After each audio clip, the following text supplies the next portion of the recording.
अपना टॉपिक जो हमारा है आज वो है बेटा मसल फटीग के। मसल्स जो हैं थकते कैसे हैं, मसल्स जो हैं उनके अंदर फटीग या थकावट वाली कंडीशन जो है किस तरीके से होती है, उसको हम मसल फटीग का नाम देते हैं। जब हम जो है वर्क या काम जो है ज़्यादा कर लेते हैं और मसल्स को जितनी ऑक्सीजन चाहिए आप उससे ज़्यादा मसल से जब काम करवाते हैं तो उस दौरान आपके मसल्स के अंदर एनएरोबिक रेस्पिरेशन होती है। विदाउट ऑक्सीजन जो है रेस्पिरेशन हो जाती है। तो ऐसी रेस्पिरेशन के लिए हम टर्म यूज करते हैं तो वो एनएरोबिक रेस्पिरेशन है। मसल फटीग क्या है? is a synonym that decrease your muscles ability to perform over time. It can be associated with the state of exhaustion often following the extension activity or exercise. When you experience the fatigue, the force behind your muscle movement decrease, causing you to feel weaker. इसका मतलब ये है कि आप जब काम कर रहे हैं तो आपके मसल्स को जितनी ऑक्सीजन दरकार है या जितनी ऑक्सीजन चाहिए आप उससे कम ऑक्सीजन उसको प्रोवाइड कर रहे हैं और उनसे आप काम ज्यादा ले रहे हैं। तो ऐसी कंडीशन जिसमें आप मसल से काम ज्यादा कराएं और उनको ऑक्सीजन उससे कम प्रोवाइड करें, वो कम यूज कर सकें, तो ऐसी कंडीशन को हम नाम देते हैं कि ये मसल फटीग है। फॉर एग्जाम्पल आप एक्सरसाइज कर रहे हैं तो उस दौरान आप वर्कआउट ज्यादा तेजी से कर रहे हैं या जल्दी जल्दी से कर रहे हैं, तो वर्कआउट ज्यादा जल्दी या तेजी से करने की वजह से क्या होता है कि मसल्स के अंदर एन एरोबिक रेस्पिरेशन, जिन जिन सेल को ऑक्सीजन मिलती है वो एरोबिक करते हैं और जिनको ऑक्सीजन नहीं मिल सकती वो एन एरोबिक रेस्पिरेशन करते हैं। तो फिर क्या होता है कि जो ग्लूकोज है मसल फटीग में, ग्लूकोज बेटा ब्रेक हो जाता है टू पैरोवेट में, और यू कैन से pyruvic और we can say pyruvic acid में।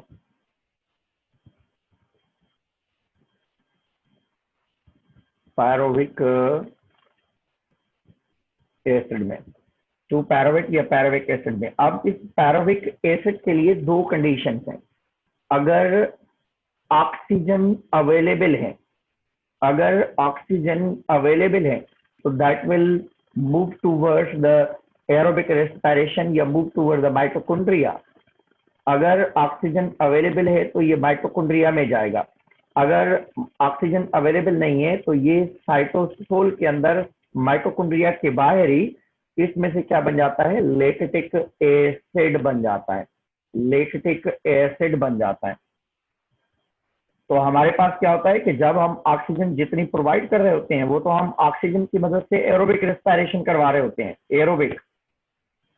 और जब ऑक्सीजन की कमी होती है या हम प्रोवाइड नहीं कर पाते तो उस दौरान हम एन एरोबिक, कौन सी, एन एरोबिक रेस्पिरेशन करते हैं। एन एरोबिक रेस्पिरेशन का मतलब है respiration in the absence of oxygen. हम कंप्लीटली एनएरोब नहीं है, हम क्या है, एरोब है, मगर हमारे पास ये एबिलिटी है कि जब हम बॉडी के अंदर ऑक्सीजन की सप्लाई रिक्वायरमेंट से कम कर रहे होते हैं, मीन्स आप काम ज्यादा कर रहे होते हैं और ऑक्सीजन कम प्रोवाइड कर रहे होते हैं, तो उस दौरान आपकी बॉडी के अंदर क्या होता है, एन एरोबिक रेस्पिरेशन। मीन्स जिन सेल को ऑक्सीजन मिलती है एरोब और जिनको ऑक्सीजन प्रोवाइड नहीं होती वो एन एरोबिक रेस्पिरेशन का प्रोसेस करते हैं। तो ग्लूकोज टू पैरोविक में या पैरोविक एसिड में ब्रेक होता है। अब ये पैरोविक एसिड के लिए कंडीशन होती है कि ये माइटोकॉन्ड्रिया में जाए, केएफ साइकिल करे या इलेक्ट्रॉन ट्रांसपोर्ट चेन के अंदर यूज हो जाए, मगर ऑक्सीजन की प्रेजेंस में ये प्रोसेस होता है। एन एरोबिक रेस्पिरेशन साइटोसोल के अंदर, साइटोप्लाज्म के अंदर होता है, आउटसाइड द माइटोकॉन्ड्रिया होता है। अब ये लैक्टिक एसिड असल में when supply of oxygen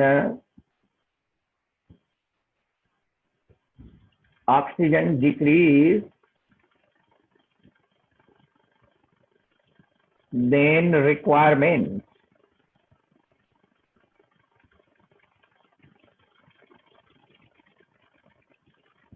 pyruvic बेटा चैप्टर नंबर 11 में फर्स्ट ईयर के अंदर हम पढ़ते हैं pyruvic. Pyruvic acid 3 carbon containing compound है। चैप्टर नंबर 11 में हम पढ़ते हैं सेल्यूलर रेस्पिरेशन। फर्स्ट ईयर में आपने पढ़ा है या नहीं पढ़ा है पता नहीं मुझे, मगर उसके अंदर जब ग्लूकोज को हम बर्न करते हैं, ब्रेक करते हैं, तो ग्लूकोज पहले पहले किस चीज को बनाता है? पायरोविक एसिड को। फिर ये पायरोविक एसिड डिपेंड करता है कि एरोबिक रेस्पिरेशन में जा रहा है या एनारोबिक में। तो when supply of oxygen decrease, then requirement of the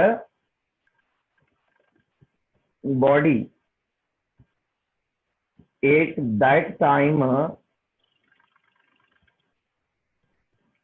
few cells respire anaerobically. In anaerobic respiration,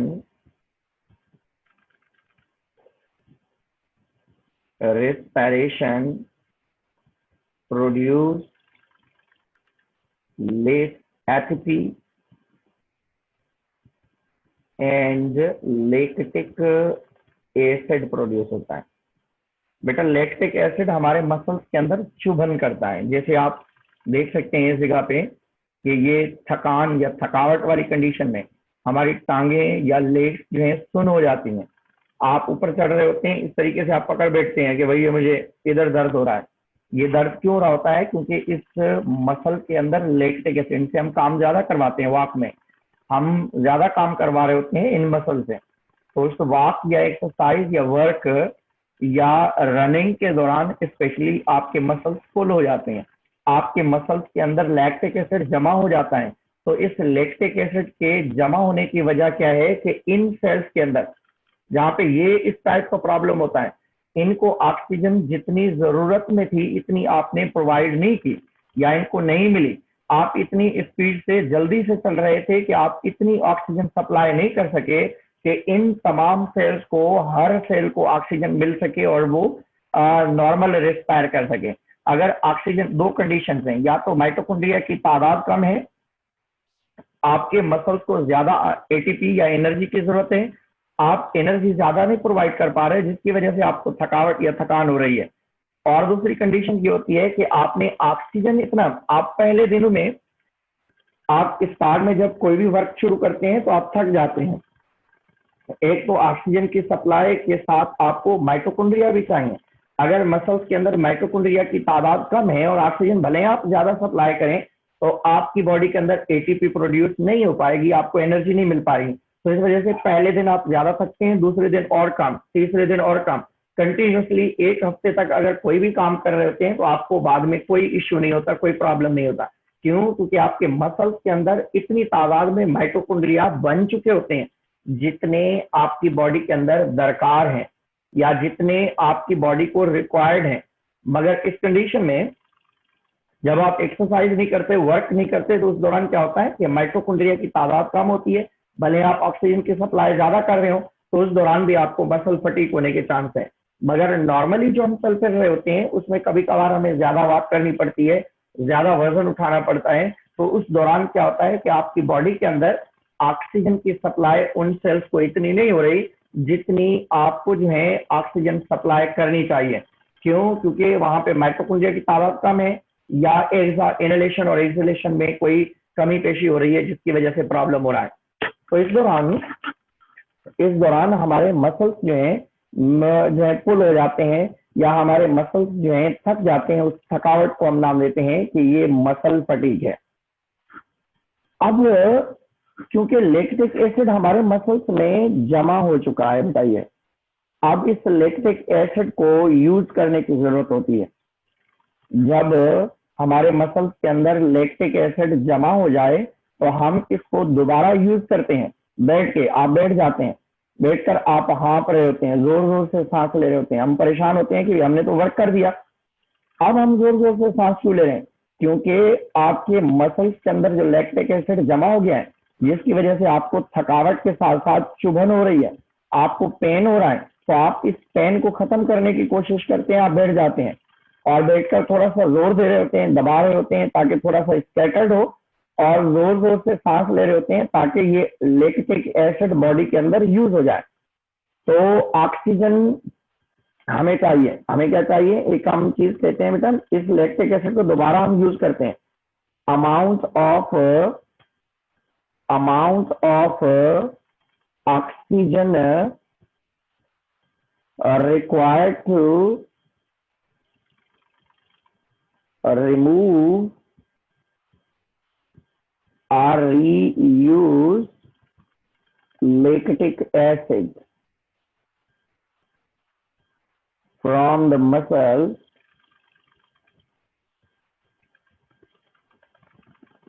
is known as oxygen depth। amount of oxygen required to remove the lactic acid means आप जब walk कर लेते हैं, आप जब exercise कर लेते हैं तो आप हाँप रहे होते हैं, कांप रहे होते हैं, या जोर जोर से सांस ले रहे होते हैं। तो ये क्यों? क्योंकि आप जब बैठते हैं तो जो कमी हो गई थी आपकी ऑक्सीजन की बॉडी के अंदर, आप उस कमी को कंप्लीट या पूरा करने की कोशिश कर रहे हैं। तो आप जोर जोर से जब सांस ले रहे हैं तो उस दौरान आपके मसल्स में जो लैक्टिक एसिड, जमा लैक्टिक एसिड है, वो यूज हो रहा है और मसल्स में स्ट्रेस क्रिएट होती है। आप थकान क्योर करते हैं, या आप कहते हैं कि आप थक गए, अब थोड़ी देर हमें जो है बैठ जाना चाहिए। बैठने का मतलब ये होता है कि आप जब बैठेंगे तो उस दौरान आप जोर जोर से सांस लेंगे, ऑक्सीजन लेंगे। आप जब ऑक्सीजन लेंगे तो आपके मसल्स के अंदर जो लैक्टिक एसिड जमा हुआ है वो उस ऑक्सीजन से रीयूज हो जाएगा, दोबारा हो जाएगा। दोबारा जब ऑक्सीजन के साथ लैक्टिक एसिड आपकी बॉडी के अंदर यूज हो जाएगा तो आपके मसल्स के अंदर थकावट कम होती जाएगी। आप स्लोली एंड ग्रेजुअली, स्टार्ट में आप जोर से सांस ले रहे थे कि ज्यादा लैक्टिक एसिड था इस वजह से, अब आप स्लोली एंड ग्रेजुअली आप नॉर्मल पोजीशन में चले जाते हैं क्योंकि आपके मसल्स के अंदर लैक्टिक एसिड की क्वांटिटी कम होती जाती है और आपके पास पेन वाली कंडीशन भी कम होती है। आपके ब्लड के अंदर कार्बन डाइऑक्साइड की क्वांटिटी भी डिक्रीज होती जाती है। तो ऑक्सीजन की वो क्वांटिटी जो हमें लैक्टिक एसिड्स को मसल से रिमूव करने के लिए चाहिए, उस क्वांटिटी को हम नाम देते हैं कि ये ऑक्सीजन डेप्थ है। और मसल फटीग में होता क्या है, इसके सिम्टम्स क्या होते हैं?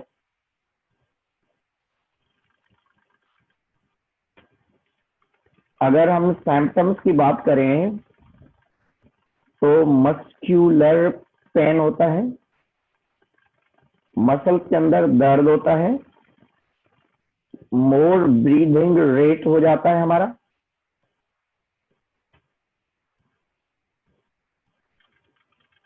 और वीकनेस हो जाती है।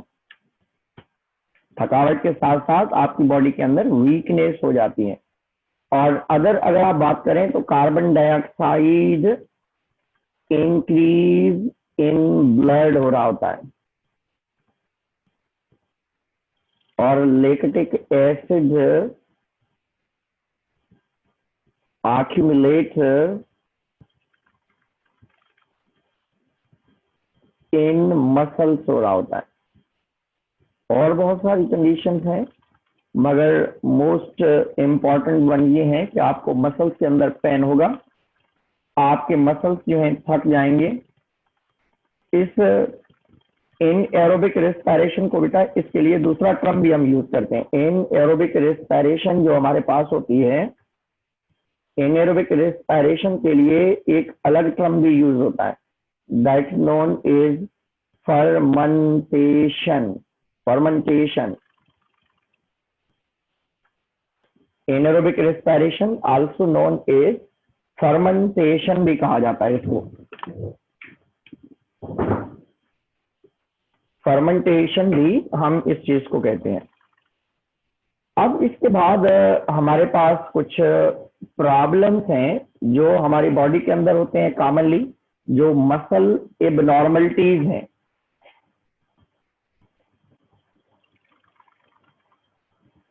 मसल्स एबनॉर्मलिटीज हैं, वैसे तो बहुत सारी हैं मगर ज्यादातर जो मसल एबनॉर्मलिटीज हैं that are concerned with the calcium. क्योंकि आपने पढ़ा है बेटा जब आपकी बॉडी के अंदर मसल्स वर्क करते हैं तो इन मसल्स को काम करने के लिए ब्रेन से तो नर्व इम्पल्स जरूर आता है, मगर आपके मसल्स के अंदर कैल्शियम की मदद से ये मसल्स अपना वर्क स्टार्ट करते हैं, क्योंकि cross bridges in the presence of calcium जो है कनेक्ट होती हैं। अगर आपकी बॉडी के अंदर कैल्शियम की कमी हो जाती है, हाइपोग्लाइसीमिया कैल्शियमिया वाली कंडीशन हो जाती है, या कैल्शियम की कमी होने की वजह से या कैल्शियम के रिलीज होने के बाद सार्कोप्लाज्म रेटिकुलम से दोबारा रीएब्जॉर्ब ना होने की वजह से हमारी बॉडी के अंदर दो डेंजरस डिजीज होती हैं, जो खतरनाक डिजीज हैं। उनमें एक है बेटा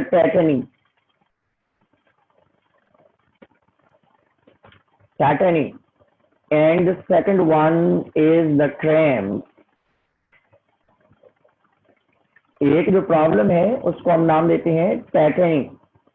टेटनी सडन इनवॉलंटरी प्रॉब्लम है, सडन इनवॉलंटरी मस्कुलर प्रॉब्लम है, sudden involuntary muscle contraction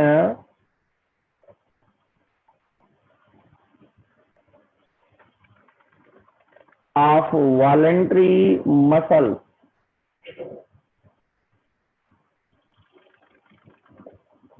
or we can say skeletal muscle।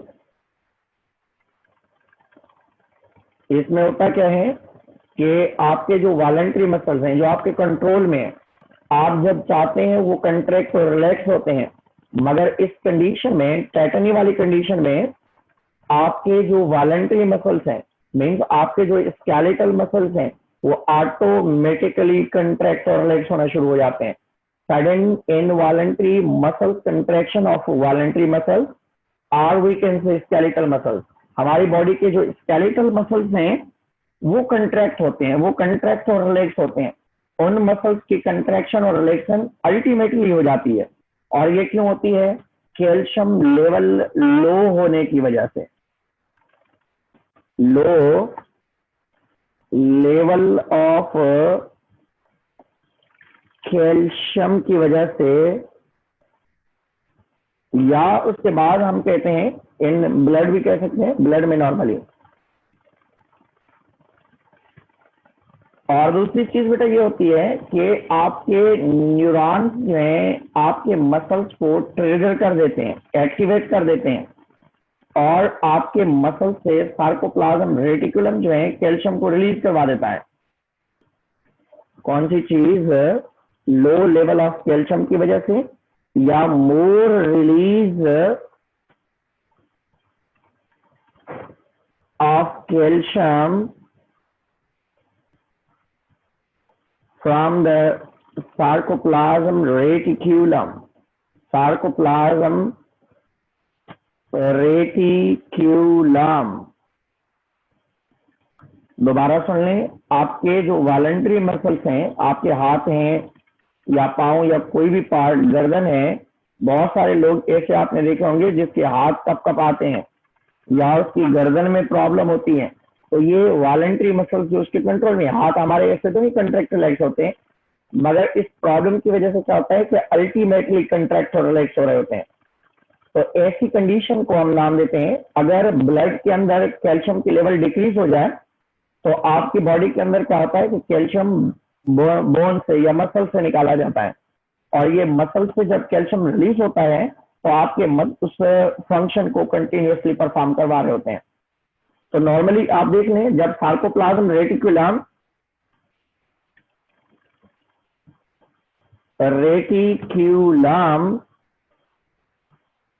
Release out calcium but cannot reabsorb, result permanent tetani. Normally क्या होता है कि हमारे पास अगर थोड़ी देर के लिए ये प्रॉब्लम हो, डिहाइड्रेशन की वजह से या किसी और चीज की वजह से, तो उसको हम नाम देते हैं क्रैम्स। अगर टेम्पररी प्रॉब्लम हो रहा है तो क्रैम्स उसको कहते हैं। अगर हमारी बॉडी के अंदर सार्कोप्लाज्म रेटिकुलम से कैल्शियम रिलीज हो गए और कैल्शियम के रिलीज होने के बाद आपको पता है कि calcium is the binding mechanism start करने के लिए रिस्पॉन्सिबल है। जो बल्बस रीजन है उनको बाइंडिंग करवाता है, उनके बाइंडिंग रीजन को जो है एक्टिवेट करता है। जब इनको आपस में बाइंड करवा देता है तो जब बाइंडिंग मैकेनिज्म बेटा स्टार्ट हो जाता है तो उस बाइंडिंग वाले mechanism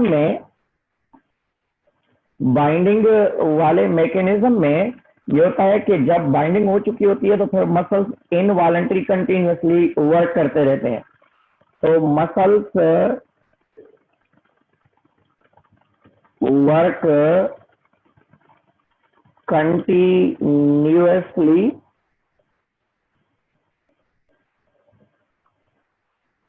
or we can say involuntary।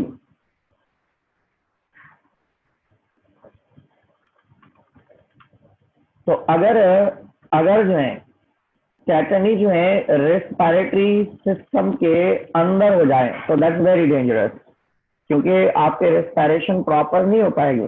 Tetani अगर किसी भी वॉलंटरी मसल्स में हो सकती है बेटा, ये टेटनी अगर जो है रेस्पिरेटरी ऑर्गन्स में हो जाए,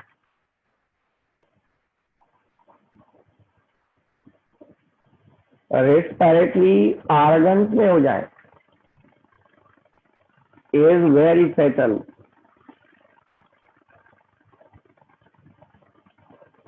और ये अनट्रीटेबल है या के नॉट ट्रीटेड।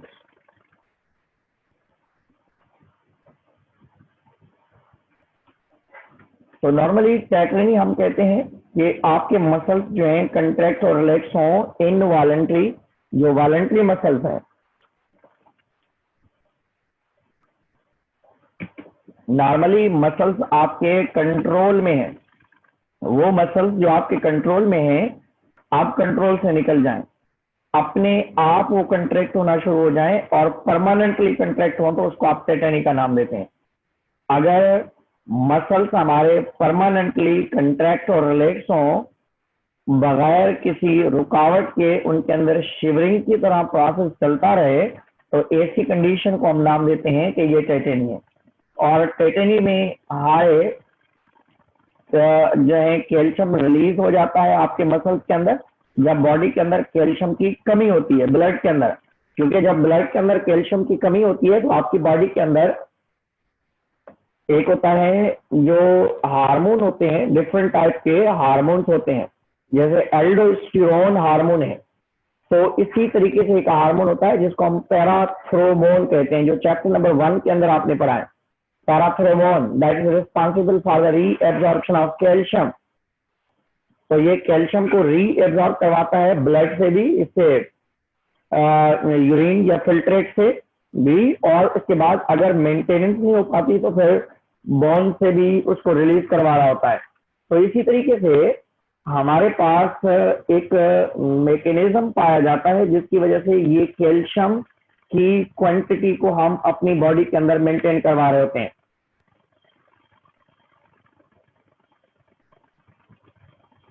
पैराथ्रोमोन डीमिनरलाइजेशन भी करवाता है, और जब आपकी ब्लड के अंदर, बोन के अंदर कैल्शियम की कमी होती है तो उस दौरान ये स्पेशली मैकेनिज्म को प्रोसीड करवा रहा होता है।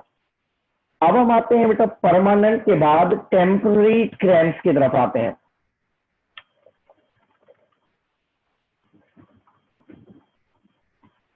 Next one is a second, जिसको हम नाम देते हैं cramp, or we can say temporary tetani कहा जाता है इसको।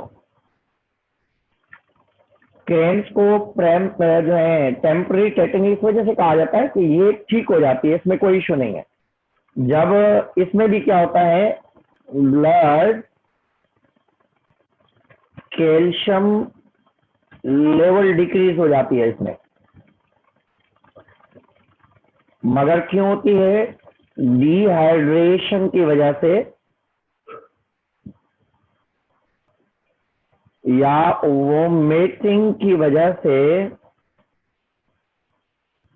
या हैवी वर्क की वजह से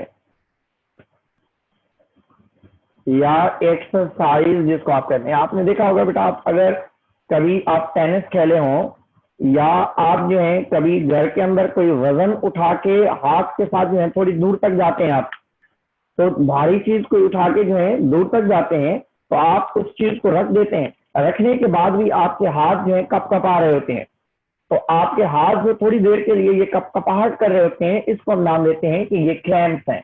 या उसके बाद आपने देखा होगा जो क्रिकेटर होते हैं बिल्कुल ठीक होते हैं, क्रिकेट खेलते खेलते गिर जाते हैं, लेट जाते हैं, फिर उनका जो वो होता है फिजिकल डॉक्टर जो होता है, फिजियोल जो उनकी इसको जो सेट कर रहा होता है, उसकी बॉडी के ऊपर वर्क कर रहा होता है, वो नॉर्मली आप डीपीडी जिसको हम कहते हैं, डॉक्टर ऑफ फिजियोथेरापी वाले जो होते हैं, फिजियोथेरापिस्ट जो होता है वो ज्यादातर उन मसल्स को जोर दे रहा होता है, पुश कर रहा होता है कि भाई मसल्स पुल हो गए।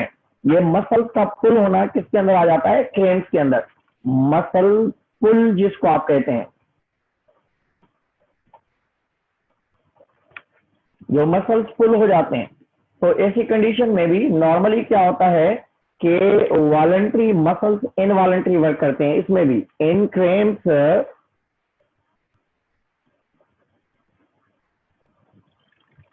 Voluntary muscles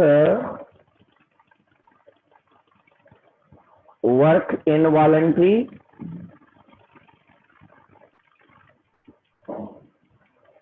and pain is started, या कॉमनली सिर्फ पेन हो जाता है, मसल्स में पेन हो जाता है, तो ऐसी कंडीशन को हम नाम देते हैं कि ये क्रैम्प्स हैं। मगर बेटा नॉर्मली क्या होता है कि ये बॉडी के अंदर इलेक्ट्रोलाइट की कमी की वजह से होता है। कॉमनली किसकी वजह से होता है? इलेक्ट्रोलाइट की कमी की वजह से, मीन्स मिनरल्स या कैल्शियम की कमी की वजह से। इलेक्ट्रोलाइट, या आप कह सकते हैं जो आप पानी के साथ मिनरल्स वगैरह यूज कर रहे होते हैं, उन मिनरल्स की बॉडी के अंदर कमी हो जाती है। तो क्रैम्प्स क्या है? That is the temporary tightening. और इस क्रैम्प्स के अंदर बॉडी के अंदर नॉर्मली जो हमारे मसल्स हैं उनको जो चीज रिक्वायर्ड होती है उनकी आप प्रॉपर क्वांटिटी उनको प्रोवाइड नहीं कर पा रहे होते हैं, तो ऐसी कंडीशन को हम नाम देते हैं कि ये क्रैम्प्स है। इसके बाद हमारे पास आते हैं बेटा एंटागोनिस्टिक मसल्स आते हैं। एंटागोनिस्टिक मसल्स,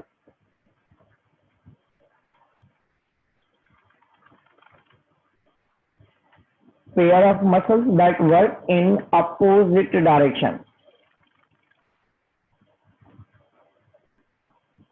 हाँ, क्रैम्प्स जो है क्यूरेबल है। अगर आपकी बॉडी के अंदर जो चीज कम है, इलेक्ट्रोलाइट या मिनरल्स जो कम हुए हैं, अब अगर आपको मिनरल्स वो मिल जाते हैं तो वो बिल्कुल ठीक हो जाते हैं, कोई इश्यू नहीं है उसमें।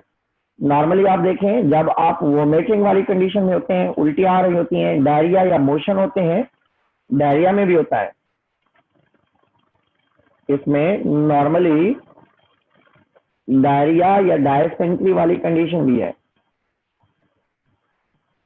तो डायरिया या डायसेंट्री में भी क्या होता है कि बहुत सारी चीजें हमारी बॉडी से रिमूव आउट हो जाती हैं या रिलीज आउट हो जाती हैं।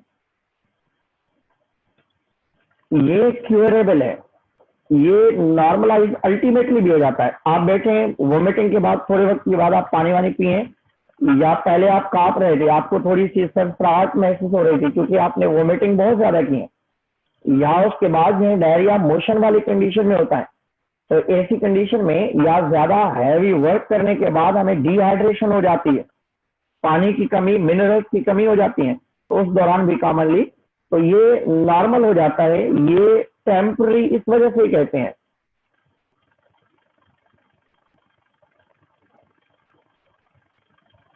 आफ्टर मेंटेनेंस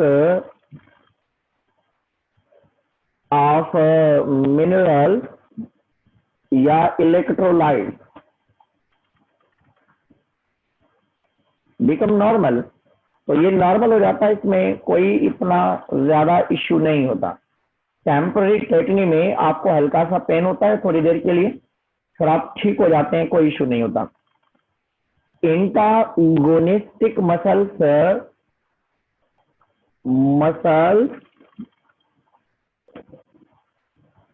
that work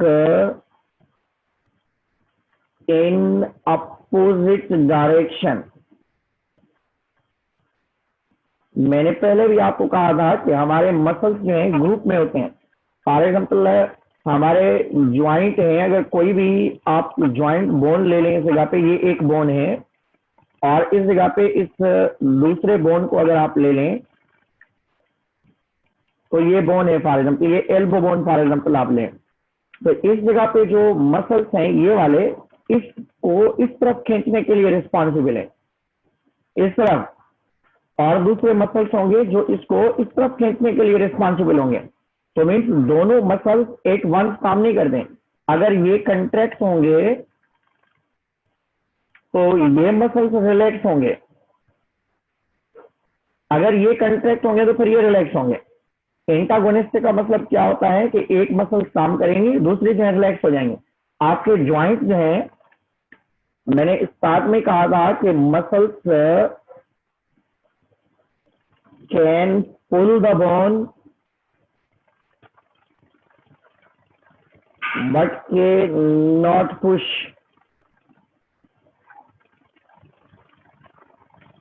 हमारे मसल्स जो है बेटा पुल कर सकते हैं मगर पुश नहीं कर सकते। मीन्स हमारे बोन्स को पुश नहीं कर सकते।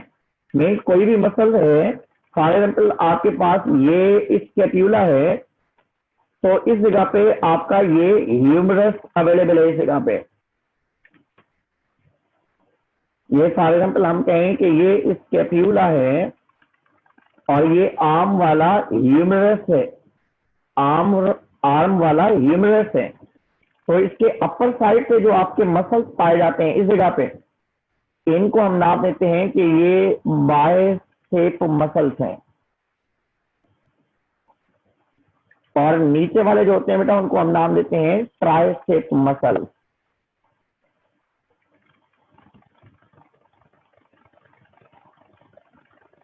One are the bicep and other are known as tricep muscles हैं। बाइसेप और ट्राइसेप मसल्स हैं। तो muscles can pull the bone but can not push back, वापस नहीं जाते। आपकी आर्म में, आर्म के ऊपर जो है हमारे पास मसल्स के बंडल्स अवेलेबल हैं, दोबारा देख लें। एक है बाइसेप मसल्स हैं, वैसे बहुत सारे हैं। बाइसेप मसल्स जो है आपकी आर्म को क्या करते हैं बेटा, क्लोज करते हैं। क्या करते हैं, इस जगह पे, सॉरी इस जगह पे देखें, ये ज्वाइंट इस जगह, ये इस तरीके से, ये इस जगह पे जो हमारे पास है ये बाइसेप मसल्स हैं जो ऊपर पाए जाते हैं। ये नीचे जो है ये ट्राइसेप है। इधर बताएं आप, इसको रिमूव कर रहा हूं।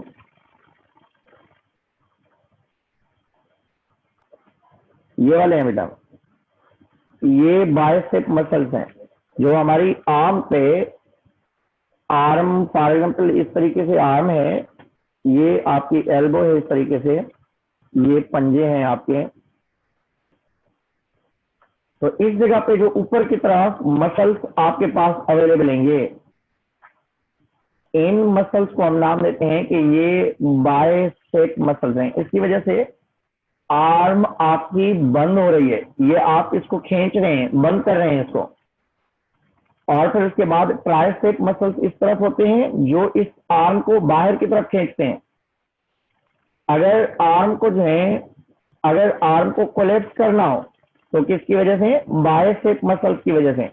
अगर आर्म को वापस खोलना हो तो किसकी वजह से, ट्राइसेप मसल्स की वजह से। बाइसेप मसल्स की वजह से आप एल्बो को, या आपकी जो कलाई है, या आपके जो आर्म है, आप उसको क्लोज करते हैं, बंद करने की कोशिश करते हैं। हाँ, ऑलमोस्ट तकरीबन जो आपके बोन्स हैं वो एंटागोनिस्टिक मसल्स की मदद से काम कर रहे हैं। आपके जो बोन्स हैं जिनको आप जॉइंट्स जो हैं बाइसेप मसल्स की मदद से क्या होता है, क्लोज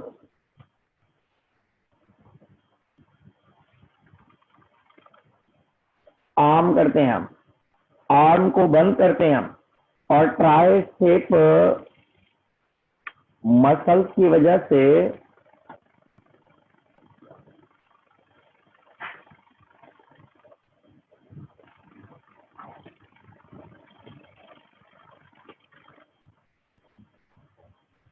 फ्रॉम द बॉडी या ह्यूमरस, बाइसेप की वजह से आप आर्म को बंद करते हैं और आपकी जो एल्बो है वो बंद होकर आपका जो आर्म है वो ह्यूमरस की तरफ मूव कर रहा होता है। तो वो बाइसेप मसल्स के कंट्रैक्ट होने की वजह से ये दोनों वर्क क्या करते हैं, बाइसेप और ट्राइसेप एंटागोनिस्टिक हैं।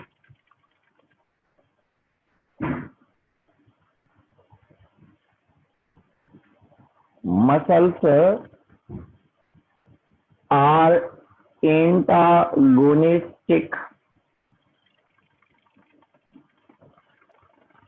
means bicep contracts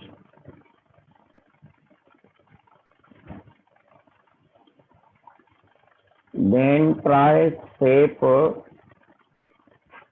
relax, or vice versa।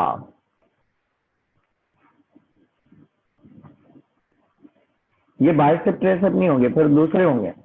Bicep और ट्राइसेप आपके इस आर्म में मौजूद है, दूसरी जगह पे अलग है। वो हम हमें सिर्फ इस आर्म को पढ़ना है, हाथ को पढ़ना है बस।